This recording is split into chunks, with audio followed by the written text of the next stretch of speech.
Hey, it's me, Fanuel, your host, here again on Questions of the Day. So you've heard the saying, follow the money. But how about follow the jobs? In this episode, we do just that, spotlighting two new postdoctoral fellowships based in South Africa. One focused on civic science, the other on how the social sciences and humanities are communicated. To find out more, I spoke with Dr. Marina Joubert, a science communication scholar at Stellenbosch University in South Africa and head of the Public Engagement Lab at CREST, the Center for Research on Evaluation, Science, and Technology. And you guessed it, the one hiring for these roles. Dr. Joubert tells us the much-needed context for the roles and provides an insight into the knowledge the roles will unlock by surfacing more of the civic science landscape in South Africa to provide the inputs for more learning, connection, and building. My key takeaway? It's critical to know where you've been, to know where you should. Actually, better yet, where you could go. I don't want to give away too much. So, as usual, let's dig right in. Mapping the ongoing work across the civic science landscape by characterizing the why, what, how, who, when, and where through talking directly with practitioners in academia, government, for-profit, and non-profit organizations. I'm Fanuel Muindi, and this is Questions of the Day. Previously on Questions of the Day. I'll add to that. Everything Jazz said tenfold, absolutely. I would love a large network of folks who are helping each other out while we figure this out. I would also really love to scale this up internationally. I mean, I think we think of this very much as a North American problem or an American problem or a Canadian problem, but the reality is communicating science has a lot of international components. You know, for example, if we think about the fact that academic journals, most of the science coming in are from North American institutions because... Subscribe to access that conversation and many more. Dr. Marina Joubert, it is an absolute pleasure to have you in my program. Thank you, Fanuel. It's always a pleasure to talk to you. So you recently sent me an email telling me that the Center for Research on Evaluation, Science, and Technology, short for CREST, had two open postdoctoral fellowship positions. And I knew immediately I wanted to have you on here so we can decode these two roles and put them in context with what's happening at the center, at Stellenbosch University, and of course in South Africa more general with respect to civic science. So take us back a little bit. What's the genesis of these two roles, these postdoctoral roles? Okay. So I can maybe start briefly by trying in a nutshell to say what CREST is all about. Mm-hmm. So the center is a kind of meta-science observatory. My boss, when I came there, I said to him, it's a very long word. You've got to give me a way to tell people what we do. And I will never forget his answer was, we do research about research. And over time, I learned that's really how it works. So many of my colleagues do projects about science systems, science publishing patterns, what motivates scientists. Science funding is a big topic as well, science policy across Africa, but also some international studies, of course, with a focus on the role of South Africa and all of these things. But there is an element, a part of CREST that looks at science and society specifically. And that's where in that corner is where I find my home. And of course, science and society, it interfaces with all these other things like policies and funding and publications and how scientists behave and how scientists engage with society is then the part that I'm particularly interested in, of course. So we have several projects specifically looking at science and society and how scientists engage and what motivates them to engage with society. And I've got a small group inside this much bigger quest, and we call ourselves the Public Engagement Lab, because that is what we focus on, is public engagement in all its, its origins, it's how it evolves, the challenges, the barriers, the incentives, but also the risks of public engagement with science. Yeah. And so for those who don't know Stellenbosch, can you just tell us a little bit also about the university? Right. So Stellenbosch is a town that's well known for its wine, beautiful town near Cape Town. But Stellenbosch is one of the oldest towns, and therefore our university is also one of the oldest universities in South Africa. university turned 100 years a few years ago, so just over a century now. We're quite a big university by local standards. I think more than 40,000 students and all faculties. So my CREST is located in the Faculty of Arts and Social Sciences. But as you know, science communication is and public engagement with science is a very multidisciplinary, cross-disciplinary. So we try and work with all the other faculties, and we also try and work with the other universities in South Africa. So I'm very happy to say that in the last 10 years, science communication and public engagement with science, and indeed now this idea of civic science is really taking hold. Funders and university managers, research managers are paying more attention to it. And when I started at CREST 10 years ago in 2015, we were the first university in South Africa to specifically offer something in this field. And now there are 4 universities where students can study postgraduate diplomas or certificates or degree courses in public engagement or science communication or something related to that. So there's a growing interest. I'm very happy about that. We're beginning to establish a network of researchers, but also practitioners in the region. Young people, the young scientists I find are really, really interested, even if of course, they can stay in their disciplines, whatever their disciplines are, but more and more interested to want to find out about novel and innovative and creative ways to engage with society. So we at CREST, we offer degree programs at master's and PhD level in public engagement with science, but we also do short courses, and we're also going to launch quite soon. I will talk to you again when that is available, a 1-year postgraduate certificate for people who want to come from another field and I want to bridge over to social sciences and to study science communication and public engagement with science. Yeah, and of course, the main topic of our conversation are these 2 fellowships, and we'll get to those. We'll get to those right. in a little bit. What do most people get? And I'm sorry for choosing this word, wrong about CREST, about what CREST does, that you find yourself having to say, oh, actually, let me tell you a little bit more about what we do. Right. Where do most people get confused? Well, the first thing I'll tell you is when I joined CREST 10 years ago, I came from Pretoria in the north of the country to Stellenbosch now in the south of the country. And I asked the colleagues there also about branding and how well CREST is known. And the first thing when I Google CREST and I look for images and so on, the first thing you find out it's the name of a toothpaste in America. It's not a toothpaste here in South Africa, but it is. I think you must know it. So when you look for CREST on those days on Twitter or on any of the social media channels, you found toothpaste. So that brought us, sort of back to ground a little bit. But I think on a more serious note, CREST is a little bit unique in the sense that it is this group of researchers who operate at the interface of funding and policy and the practice and of science and how science operates in the country. So we actually get all these contracts and requests and big projects to look at the state of, say, a specific discipline in Africa, or what is happening to postdoctoral researchers. What are the patterns about young people? What are the patterns, say, gender balances? What is happening with funding? Who is actually funding research in Africa? So a lot of the work we do is not restricted to South Africa only, but across the continent as well. And actually today we had a meeting at work where our director talked to us about that they want to there's interest now from funders and from policymakers it's just an idea that we are thinking about. It's not certain yet, but maybe to actually build CREST into a meta-science observatory. So this idea of meta-science is something that we talk a lot about at the moment, the science of science, the science behind what makes science work, and science in the service of society. And so they're thinking about maybe turning us into a kind of national facility or a meta-science observatory in future. But for now, we operate as an academic department inside the Faculty of Arts and Social Sciences at Stellenbosch University. And that, of course, that allows us to be both an academic entity and a research entity.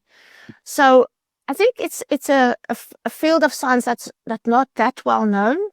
And, it's certainly part of all of us in our roles to talk about the importance of studying science as well, understand why it works, how it works, what keeps it going.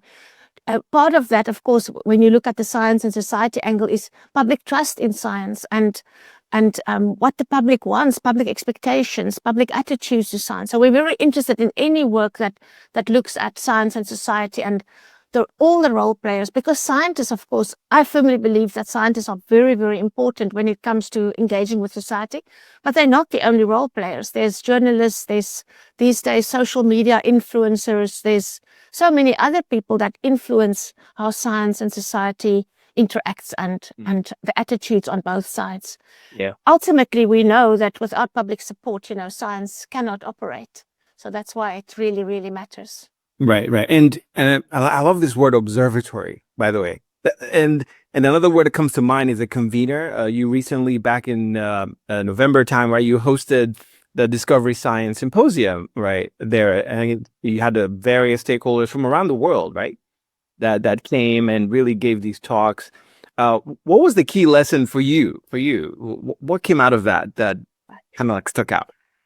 So we were very, very honored to host this Discovery Science Symposium in November last year. It was funded by the Kavli Foundation. And of course, it came about as a result of an interest in a project that they had been going for a number of years to look at this idea of when we communicate and engage about basic sciences, or call it then discovery science if you want, how is it different from the more applied sciences? There's also a concern that policymakers and funders are increasingly interested in applied sciences with immediate obvious benefits, and there's a danger that we may leave behind these basic building blocks of science, the basic sciences. So that's what the 3-day symposium was all about. We got an amazing collection of scholars together who were willing to come to South Africa and join us.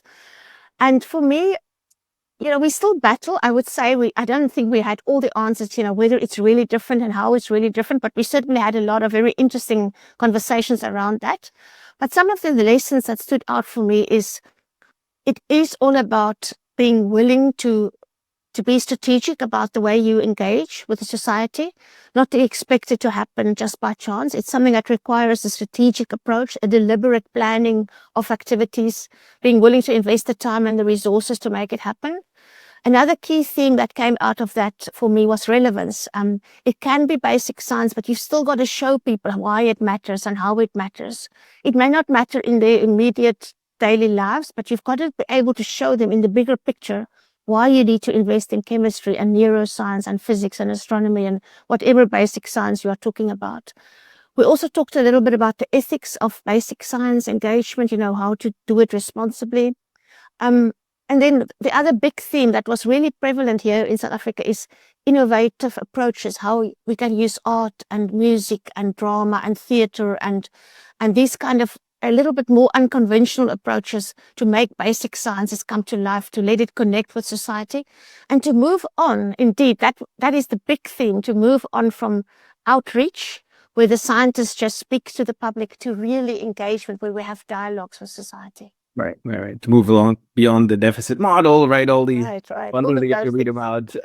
Now, for those who are watching this, so there's a lot of there that she said, a lot of videos that came out of that. There's a whole series as well in the Journal of Science Communication that you can read. We wrote a little bit about it as well in the Civic Science Observer. And of course, the Kavli Foundation has its report, right? Communicating Discovery Science, that you can read so much to dissect. But I digress, because we are going to be talking about something else right now, Marina. So these two fellowships, the one, the Civic Science Fellowship, and then the second one focusing on how social sciences and humanities research is communicated. Can you take us back? Like, what is, for the Civic Science Fellowship, how did this come about, and why now? Key question there, why now? So, it's when I speak to young scientists as well, I always tell them, sometimes it's a question of just grabbing an opportunity, just speaking to people, just walking up to somebody over a coffee break at a meeting and just talking to them. So what happened, I'll be very honest about this story, is in April 24, so April last year, I had an opportunity to visit the head office of the Kavli Foundation in Los Angeles. And I just spent a few days there, and we met around the topic also of the ethics of public engagement with the basic sciences. And one of the delegates there, and I didn't know her before, was Elizabeth Christopherson from this Rita Allen Foundation. And also there were several civic science fellows and civic science associates at that meeting. And I was just so impressed by everything they did and everything they presented. And The concept of civic science isn't used that much here in South Africa. It's still not quite well known. So I was intrigued and I asked them about it, and I wanted to understand, how is it different from public engagement? How is it different from the basics of science communication? And I really just had a long conversation with Elizabeth one day during the meeting, and we kept on talking after the meeting, and she explained to me this process whereby they fund civic science associates or fellows at various organizations. And I honestly just said it would be amazing to have somebody like that, in my group, but I know it's sort of limited to the United States at that stage. And she said, well, there's no reason why they couldn't appoint somebody outside the United States. And that's how it all came about. So this postdoctoral opportunity is going to be funded by the Rita Allen Foundation. So I have to thank them and acknowledge them for the funding. And they also sent 3 of their former civic science fellows to our symposium last year. So we had a wonderful opportunity to meet with them, engage with them, speak face to face, find out what does it mean to be a fellow. And I realized that the fellows are very diverse in what they do, and that they allow us a lot of freedom in how this fellowship will actually take place and how it will shape once we find the right person. So we have a program in mind of what this fellow will do once we appoint the right person. There is time until 5 June to apply.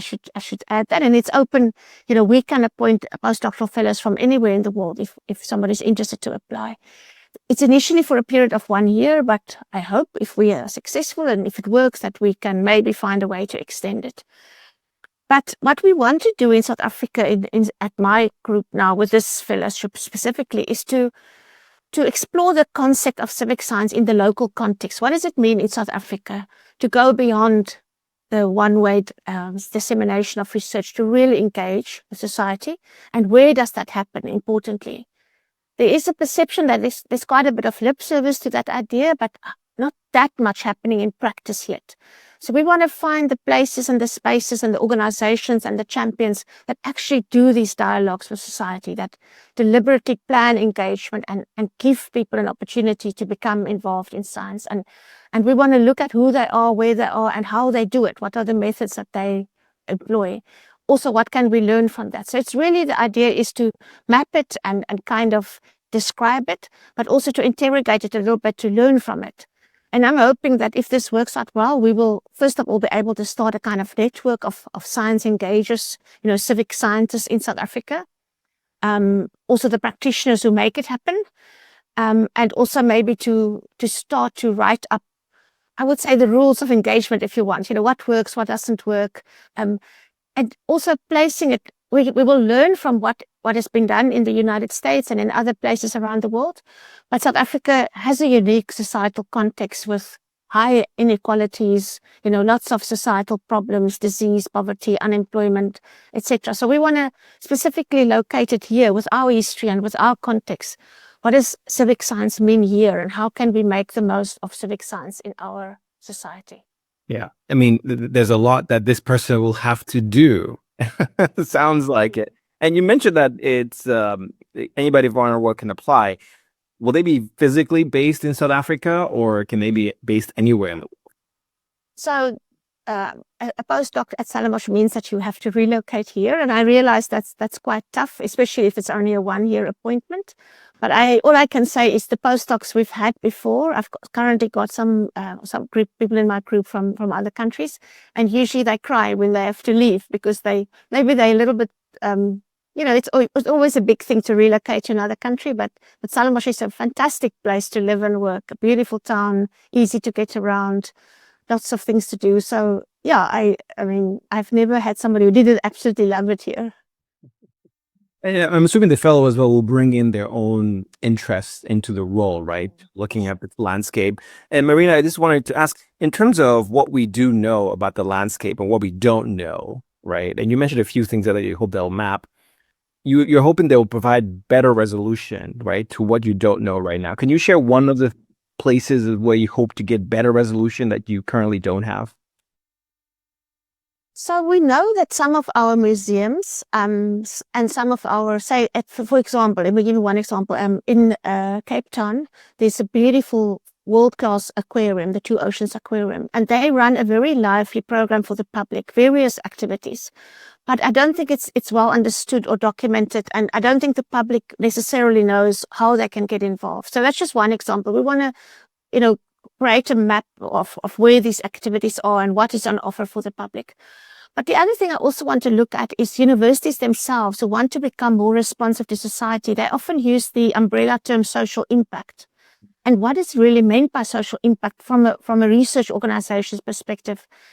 Because I think there's quite a bit of blurry boundaries between social impact and civic science and public engagement, and also maybe a little bit of confusion, because sometimes people equate social impact almost with welfare work, like running a soup kitchen for homeless people. But is that really what we want to talk about? So we want to look at social impact from a research perspective and from a science perspective, science that makes a real difference to society and science where society can participate. And I think that we can really benefit from a better picture of where that happens and how that happens in the country. Yeah, and then we'll get this snapshot for South Africa, right? And then maybe a blueprint for doing it elsewhere. Because as you said, Ellie, taking leadership or guidance as from other maps that are taking place in the United States, right? The UK, elsewhere, right? But South Africa is unique, right? As well. It is unique, but we will definitely take a very close look at all the former Civic Science Fellows and current Civic Science Fellows at what they did, because I think there's really good ideas there. Of course, we can't duplicate it all, but we will learn from that for sure. Yeah, because then also you can't map everything, right? And in 1 year is really not enough time anyway. Maybe it inspires additional maps that need to be done. Who is, at the end of this, there'll be a report of some kind that is produced by the fellow. Who's the audience for this work? So from the point of view, I would say maybe two levels. From the point of view of policymakers, there's a renewed interest in this idea of engaged research, and whether you call it that or whether you call it civic science. So one of the things we'll talk a little bit about is all these different terminologies and how we can bring them all together. So I would love to be able to come up in the end with a mapping and a sort of maybe a policy brief, for policymakers and funders about embedding civic science and engagement into research and how it works and what the benefits are. So that would be one audience. But then I think actually I said two, but maybe three, for scientists as well, who's interested to do this, to maybe provide some kind of guidance about that. And then maybe in the third place, I would say for the public, I would love to be able to put up a website and say to people, if you want to get involved, if you want to participate in a dialogue, here's some places to start. Here's some organizations you can approach. Here are places that regularly invite public audiences to come in and join them, so that people want to do this. It's a resource we can make available to schools and to parents who are interested to do this. Yeah, because, case studies are important to find, right, as well, to provide insight, to say, okay, here are some examples of what is actually taking place, what they're learning, right, and that you can use. I'm thinking about the Encountering Science in America report, for example, that have all the wonderful sort of data, right, surveys that have been done. South Africa, I'm sure you guys have tons of data at the intersection of science, society, and then connecting to, hey, here's an initiative, right? A participatory science. Now, all the jargon stuff will come out, soon enough. that is taking place in Cape Town, for example, right? So I think there's a lot of opportunity here. Yeah.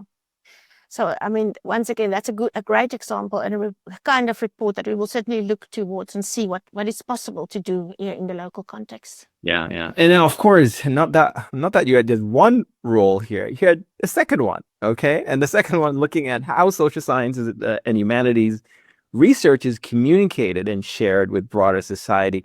So typically here, right, we talk a lot of public engagement with science. People are thinking like the basic science, right? The social sciences maybe don't get enough limelight. Tell us more about that. Where does this role in particular? Why the interest here? Yeah. So in different countries, the word science or scientist means different things. In some countries, it's really seen as the STEM, the natural sciences, engineering, mathematics, natural sciences. And I think in other countries, it's more accepted that social scientists are also scientists, and that they belong as part of this group, and humanities scholars as well. But if you go back 10 years or more, some of those early studies that looked at science and society, they didn't even include the social scientists. They just focused on the physicists and the engineers and the mathematicians and the chemists and so on. And only more recently, it became more like the norm to include all the disciplines. And I've always been intrigued because in my own career, I sort of moved away from natural sciences, my background, to becoming a social scientist myself. And I was always intrigued, if we talk about communication and engagement, we often talk about, scientists need help with communication. They need this kind of skill. They need incentives, the experience, barriers, whatever. And I always thought that, how does this apply to social scientists? Is it different for them or not? So I know that around the world, there's been here and there people who have looked at that, maybe not as much attention as it deserves. And specifically in my own field as well, as a science communication researcher, how well are we doing at communicating our own results, to broader society? And then you look at historians or economists or philosophers or, sociologists, they do work that is really, really relevant, that we can learn from, that has pertinence and meaning in our society for sure. But maybe very few of them actually become public intellectuals or step into the domain. And some of the research I read, and it's a little bit that I could find, is that it is quite interesting that the media sees social science scholars and natural science scholars quite differently. And very basically, one of the distinctions is that they usually expect, when they speak to natural scientists, they expect some news, some breakthrough, some announcement, some news study. But when they speak to social scientists, they more see them as commentators on what's happening in society.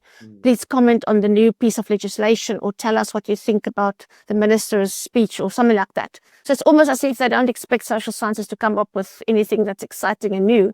So it struck me that in our context, once again, it would be really fascinating to delve a little bit deeper into this. Is it different in South Africa if you want to communicate and engage as a social scientist or a humanities scholar versus a natural scientist or an engineer? And if it's different, what is different and how is it different? And what can we then do to assist social scientists more? So, one of the basic things you can also ask is, are they getting a fair share of the public attention and of the support? So one of the very basic indicators that would be, if you look at the press releases that are being issued by universities across the country. So in South Africa, we have 6 or 7 really research intensive, the top research tier universities. And so one of the things I thought, it's not going to give us all the answers, but it will be an indication. I want to look at press statements from these universities, from their corporate media offices, and to what extent they are about different disciplines and different fields of science, just to get an idea. And if they do issue these press statements, how are the scientists themselves? Who has a voice? Who has a say? How are they quoted? How are they referenced, etc. But one can also do media analysis to see to what extent journalists speak to natural scientists versus social scientists. And of course, you can interview the scientists themselves. There's a lot of different approaches you can take, and so I want somebody who's interested, of course, in science communication and public engagement, specifically the roles of the scientists, and then specifically looking at disciplinary differences. What difference does it make? Because we know that even within the natural sciences, say, for example, it's not the same if you're a biologist versus an astronomer. There are differences in what the public expects from you and what drives and sort of sustains engagement. So we want to take that lens a little bit further to go across these broad fields of science. And of course, this role is supported directly by Stellenbosch University, right? It's 14-month long. And once again, I'm really going to do my best to extend it. We always get quite a short period of funding just to show that it's working. Right. And then I'm going to work really hard at funding to make that go at least for 2 or 3 years, if I can. So both roles will be in your group specifically at a public engagement lab. And so I imagine, that should be really the crosstalk between the 2 roles and others in your group, right? It would be so fascinating, and I think for people who didn't know about the public engagement lab, because I did, by the way, fun fact, I did try to Google public engagement lab, and I was just trying to find a website. Yeah. It's a very new name that we've recently branded ourselves with, so I've still got quite a job to do to brand it properly. But our host is CREST, the Center for Research, Evaluation, Science and Technology. Yeah. And maybe if you will allow me, Fanuel, I want to mention this one there's several projects, of course, in our lab, but there's one that really also resonates with both of these, and there'll be a lot of opportunity for collaboration. We are currently collaborating with a group from the Berlin School of Open Science and the Natural History Museum in Berlin, and we're running a program that we call PEX, so just PEX, and it stands for Public Engagement Exchange.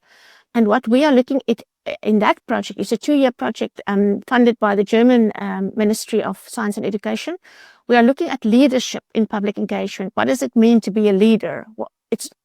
How can leaders in public engagement change the policies, embed engagement across research projects, and how can we support leadership development? So I think there will be a lot of collaboration and sort of synergy between these roles as well, because we've got a PhD student and a postdoc in the PEX project, and so they will be working closely with these 2 new postdocs as well. Yeah. How big is your group actually, the Public Engagement Lab? How many people are we talking about? It's not that big. It's really me and about 3 PhD students and 3 postdocs. That's quite a small group. We are just, but we love what we do, and we have networks. We try and work with groups around the world as much as possible. Small but it's about 6 or 7 of us. Right, small but mighty, for sure. I hope so. Well, we try. No, but I think this is important. Thank you for sharing that, kind of the ongoing work that is there, because I think there's some people will be watching and just say, okay, where are the points of collaboration here, right? I see these 2 roles will be coming online in the next, couple of months once you find somebody, right? And imagine you would be seeking collaboration with people, right, that may have some data, right, to provide you better insight and build these. What is your approach to collaboration, and if you can be specific and point to targeted project, you talked about PEX, are there other opportunities for collaboration that you can share? Well, I think my first point of collaboration for this, over and above what we have in-house, will be as well to, once we have the right person appointed, is to go back to what the Rita Allen Foundation is doing and what Civic Science is doing, and also your network, to look at what has come out of the Civic Science network in the United States, because that is where we get our funding from, and that's, I think, where we can get good points of contact and make contact with the right people. I would start there. And then the other network that is quite powerful, I think, and has made a big difference in my career, is the PCST, Public Communication of Science and Technology Network. So their website is actually just pcst.network. So there's colleagues there that are, I think engagement is a buzzword, and I don't say that negatively. I think it's a good thing, but we have to be critical and really reflect on it. So every second year, PCST network meets in a different country, and as it happens, the big biennial PCST conference is next week. So I'm flying on Saturday all the way up to Aberdeen this time. So we're going to be meeting there, and I've got a whole long list of meetings lined up with people there. The PEX people from Berlin will also be there. So because we are far away geographically, far away from many of the, I would say, hotspots of science communication and public engagement in Europe and in the US, we have to look for collaborators. We also want to have strong ties and networks in Africa. For us, it's really important to make a difference on our own continent. We have colleagues and friends in South America, especially in Brazil. I'm currently hosting for 6 months a postdoc who's looking at climate change misinformation, and he is for 6 months from Brazil. He's with us. So we're always open to host people who want to come and spend time in Stellenbosch and work here, do comparative studies. You cannot do science without that. You cannot get funding without collaboration. You cannot meaningfully do research and publish and make a difference without collaborators. It's absolutely like the lifeblood of science at the moment for me. Yeah. I think there's many points there. And Marina, I wish we could just keep on talking. We're going to have to continue this conversation. I'm so sad that I won't be able to join you at PCST conference this year, but we're talking to you now, right? We pretend we're at the conference hallways, right? Chatting away. As we conclude this, I wanted to ask you, there's a lot of work that's being published right now, right? There's a lot of research, a lot of practice about public engagement that is out there. I think one challenge I keep hearing about and I come across in just my work and everything is just how do you process all this information, right? Make sense of it, because it is coming at you basically at full scale speed, and scientists are trying to make sense of it. The practitioners are trying to make sense of it. where are points of opportunity here in order to ensure this information is actionable, right? You serve as one of the editors in the Journal of Science Communication, right? And of course, your lab is publishing. And by the way, for those who are watching, you should go and read Marina's work all over the place. What can we do better to ensure that these insights are actionable? Right. It's a very important question and also a challenging one. Fanuel, thank you for that. At the Journal of Science Communication, so SciComm for short, we really live by the motto of bridging research and practice. And that's also why we don't only publish research, but we encourage practice insights. We want practitioners, people who are not in academia, people who are working in the trenches, so to say, of science communication and engagement, to tell us about the experiences and what, so that practitioners can also learn from practitioners, and so that the questions and the challenges of practice can also inform research. So that's one thing, but of course we don't want the research to also just end up in a journal article. Actually, earlier today I was listening online to a lunchtime talk by Lillian Fischer. She works in Germany at a group called Wissenschaft in Dialog, so it's science in dialogue with society, and they have actually been doing a study for a number of years now about this challenge of how do we get science communication research to practitioners and vice versa. And she was talking a lot about practitioners also feeling overwhelmed by all the science and wanting to have different points of access. So they want infographics, they want popular video summaries, they want the kind of thing that you do, interviews by scientists, so they can listen to a 3-minute interview or a 5-minute interview and then decide if they want to go back to the primary research paper. Right. But it was interesting to me that she specifically said that the practitioners want to be able to access the original science. They don't only want the summary. They want to go, if they want to know more, they want to be able to access it. So I think that's a good example where we as science communication researchers have much more to do to make sure that we don't just publish in a journal and then feel happy and move on to the next paper. What are we doing in terms of producing summaries, using platforms like yourselves, using the conversation, using social media to take your work that step further. Also engaging with the media, of course, in your own country, in your own region, making sure that your research is visible inside your own university to start with, and then further from that. So we have exactly the same challenges that scientists in all the disciplines have, the risk of just being isolated and not actually going further and missing out on the benefits of taking it further for yourself, for your research, and indeed for society. So it is true. I mean, there's a lot of science communication research. There's more and more journals that are publishing science communication research, journals that are dedicated to the field, and we see increasingly in disciplinary journals like conservation or marine science or astronomy, there are papers about science communication and public engagement. And I think that's a wonderful thing, because we want it to spread across, all the science disciplines. But I think you're right. And I hope, with this new postdoc and also with the kind of conversations that we're going to have at PCST next week, and that the group in Germany is specifically working on this topic, that we've got to come up with some guidance for science communication scholars specifically about how do we go further, how do we engage, how do we have dialogue with society also about our own research. Yeah, because it turns out, the insights coming out of that field, science communication field, the science of science communication needs communication, right? For sure. There's a lot there. And even the practice as well. I think you mentioned at the beginning that the practitioners themselves are generating knowledge on the field. And if it's not documented, it's lost. And that's why we are so keen on the practice insights. It has to be. One of the big challenges, voids in our field is good evaluations. How do we know whether a certain initiative worked or not? And these evaluations are very, very rarely documented and published, which means that the knowledge is locked up in a small group somewhere and disappears over a few years. So there's a dire need for better evaluations that's done publicly and that's shared publicly, so that others can learn from the evaluation methodology, but also from the outcomes. It comes down basically to finding an evidence base of what works or what doesn't work, so that we engage with society based on theory and evidence, not just based on a gut feel. Yeah.